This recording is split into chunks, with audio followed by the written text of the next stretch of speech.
Hey everyone, me Kevin here. Is the next Great Depression upon us? After all, we already know that inflation is not going down and did not peak in March as hoped. Instead, it's broadly expanding.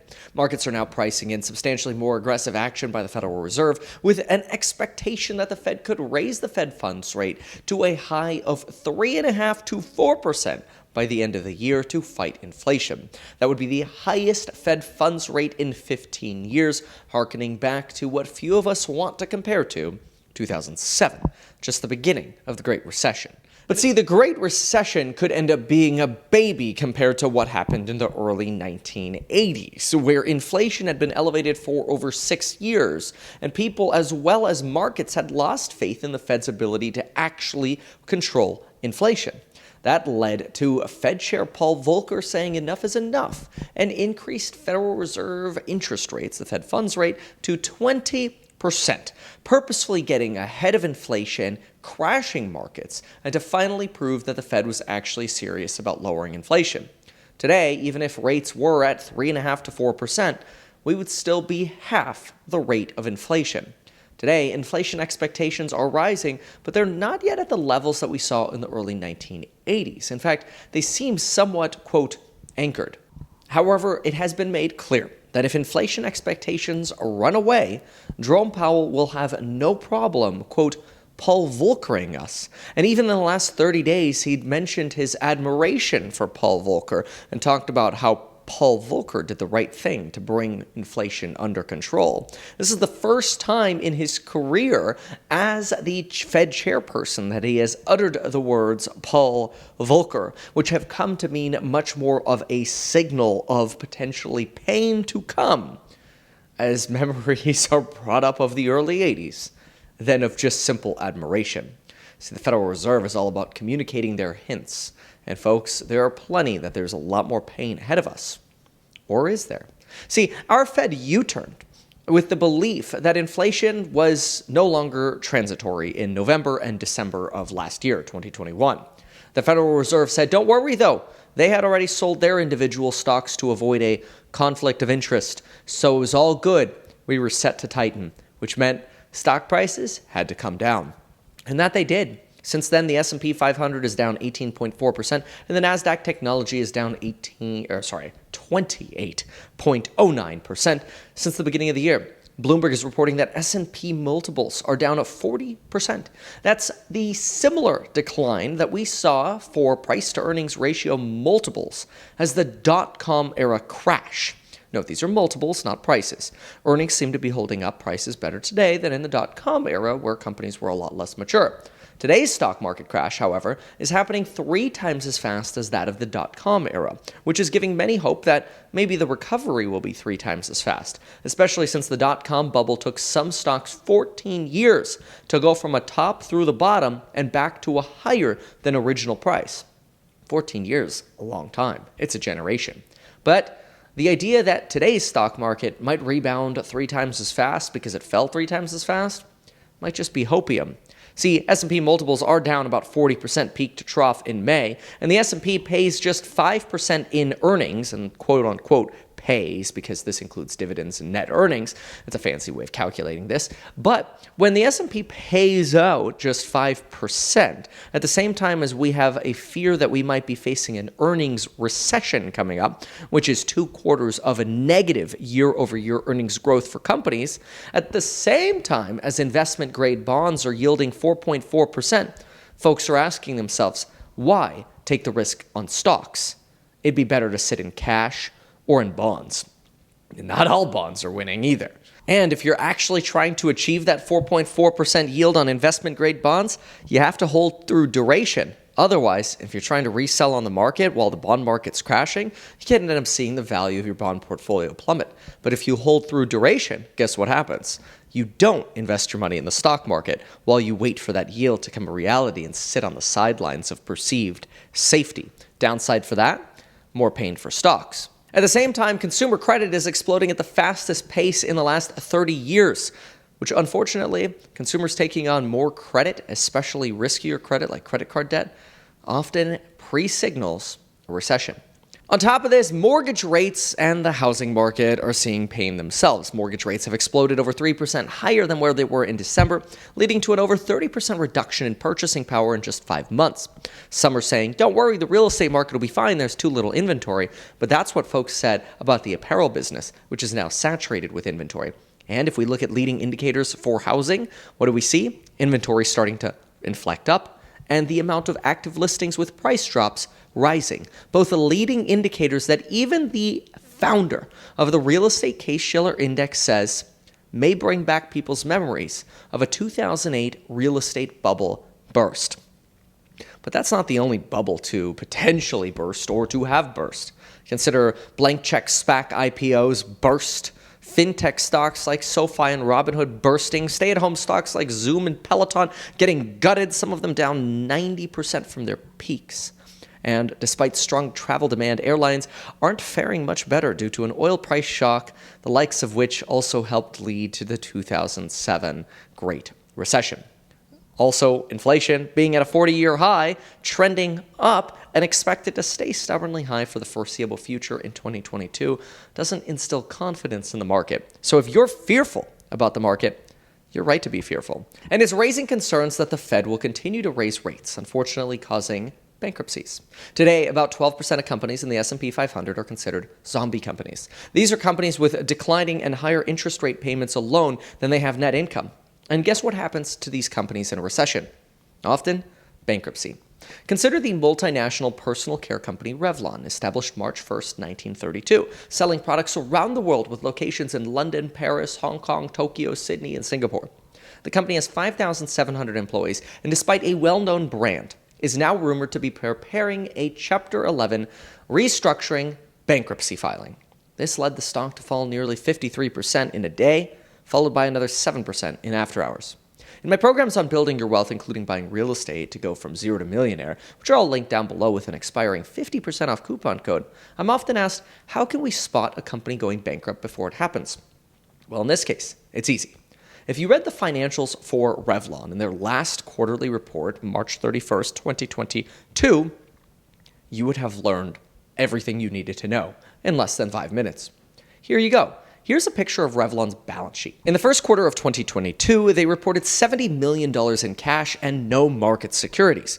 The only other current assets they had consisted of prepaid expenses, which is supposed to keep a business operating, doesn't help you pay your interest, and inventory, which if people stop buying or you have to substantially cut prices below potentially the costs of goods sold, makes you have no valuable inventory. And trade receivables aren't that useful because that's money that's supposed to show up within the next year, but it may not. So basically, they had $70 million in cash in Q1 2022 with some hope that other money would come in. Okay, well, $70 million with hope that other money comes in sounds good, right? Well, not if you keep looking. See, unfortunately, they had debt due to be paid of about $60 to $70 million. And folks, those were just interest payments on that debt, which means, quite frankly, they'd be about 30 days away from default if any of their receivables were delayed. And even if they did make the payment, they'd be facing the same problem the next 30-day period. In fact, consider this. They have 11 times as much debt due within the next year as they have cash. And the long-term picture wasn't any better. They have nearly 50 times as much long-term debt as they do cash. But maybe their business would help them survive, right? Well, that's unlikely. In the first quarter of 2021, they lost $96 million, or about $32 million per month. That didn't get much better in the first quarter of 2020, where they lost over $22 million per month. Combined with debt expenses of around $60 million per month, and folks, you don't have to keep looking far to understand why this company is going bankrupt. And the fear is that this bankruptcy and the job loss that come out of bankruptcies like this will only lead to a cascading effect of job losses, then foreclosures in the real estate market, followed by a sapping of consumer purchasing power as their savings are exhausted, a slashing of prices as inventories drop, all while at the same time the Federal Reserve could miss the signals of these bankruptcies and inventories rising and job loss, which would lead to disinflation or substantially declining inflation and instead proceed to hike rates like Paul Volcker, pushing us not into a recession, but actually pushing us into a Great Depression again, as the Federal Reserve over-tightens at the same time we go into an era of job loss, depression, and disinflation. And that's partially because the Federal Reserve's monetary policy actions like quantitative tightening and rate hikes don't tend to impact the market for 6 to 18 months.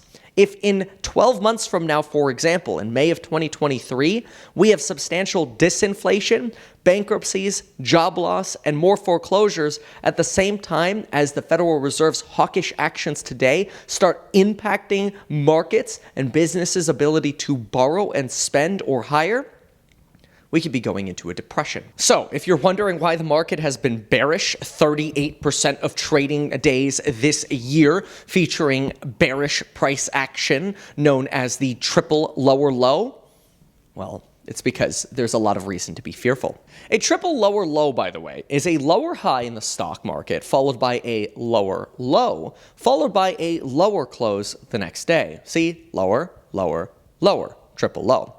And folks, 2022 has just hit a record for the highest level of triple lower lows since 1983. See, the market can also have triple highs. And if you take a ratio of these, we can get a positive or negative number. If you have a positive number, it means you have more triple highs in the market than you have triple lows. If you have a negative number, you have substantially more lows, triple lows, than you have triple highs. This makes sense. And statistically, if we draw a regression line between these, you have a very strong correlation between triple lows and poor annual performance for the S&P 500. So in English, if you feel like shit, you're right to feel like shit. The charts say so. And we could be going through an earnings recession right now without even seeing it yet.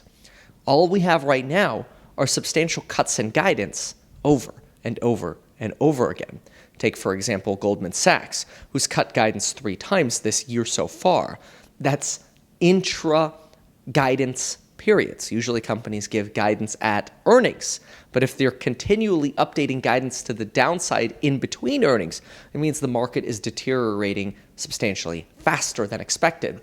Take, for example, Target, who also had to substantially revise guidance just 3 weeks after their Q1 earnings call, where they guided one number and then reduced that number by 60% just 3 weeks later for their earnings expected in the quarter.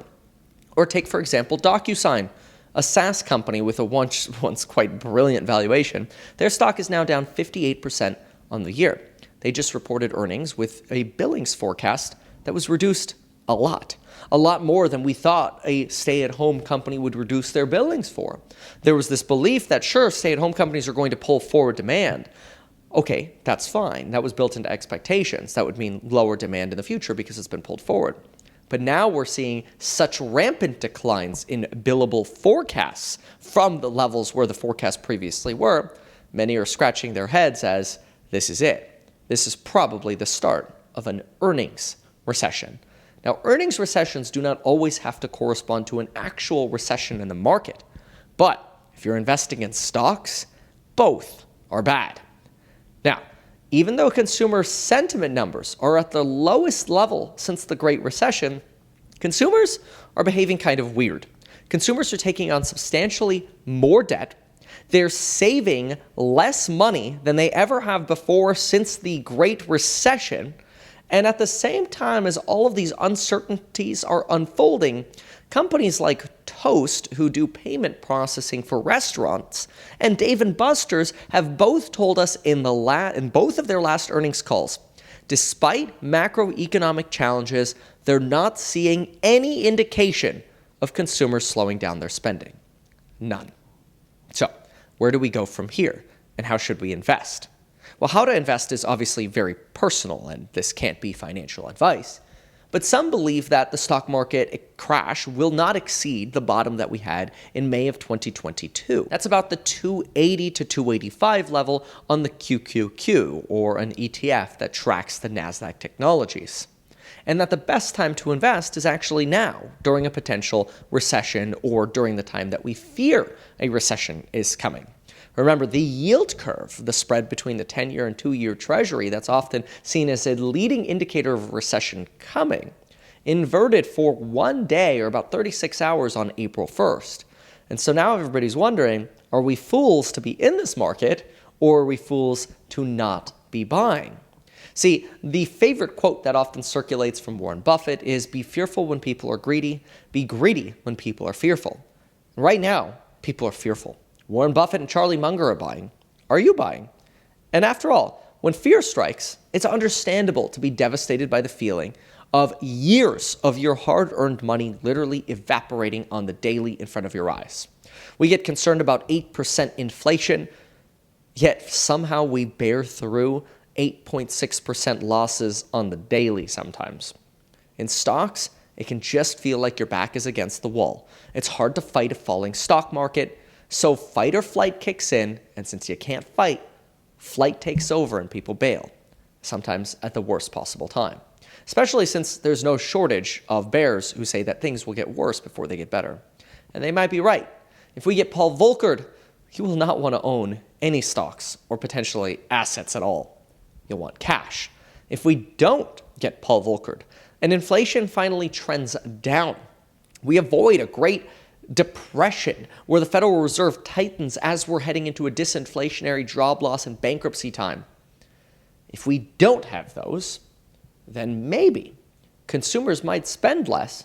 We might have a minor recession or not, but the fear that we built up today could end up proving to have been the opportunity of a lifetime to buy. The bond market's crash will also, in the meantime, likely lead real estate financing to, at a minimum, correct. At worst case scenario, real estate might just crash. Though many outside of the homeownership realm revel in the idea that maybe they'll be able to buy cheap real estate in the future. Most important thing, if you're one of the people saying, I can't wait for real estate prices to come down so I could buy or buy more, most important thing is for you to prepare yourself adequately. Get out of debt, increase cash, and reduce your debt to income ratio. Prepare your tax returns and your finances, and get pre-approved for a mortgage. Make sure you're depreciating more than you're taking write-offs. And make sure you're doing this in coordination with a CPA and a mortgage lender. See, everyone has visions of buying the dip in real estate, but few prepare themselves. Today, when somebody comes and says, hey, I want to buy a 3-bedroom, 2-bath between $500,000 to $600,000, there are usually 0 to 1 properties in that threshold in my market, for example. Now, we expect that number to rise based on the indicators we're seeing. Maybe we'll get to 2 or 3 here in the next couple months. But back in 2011, at the bottom of the real estate market, where everybody's like, oh yeah, when real estate dips again, I'm going to be the buyer, few had actually prepared themselves. And if you came and said, I want to buy a 3-bedroom, 2-bath in this particular area, I could give you a list of 20 within just one neighborhood. And that's why if you want to learn how to go from zero to millionaire in real estate investing, check out the sponsor of today's video, linked down below, me. And the programs on building your wealth with me in personal course member live streams where I can help walk you through how to go from zero to millionaire in real estate via recorded lectures and updated information through our daily course member live streams when the market is open and I'm in the office. Thanks so much for watching. Good luck out there, and let me know in the comments down below, do you believe we're going into a depression, or is this just going to be a mild recession?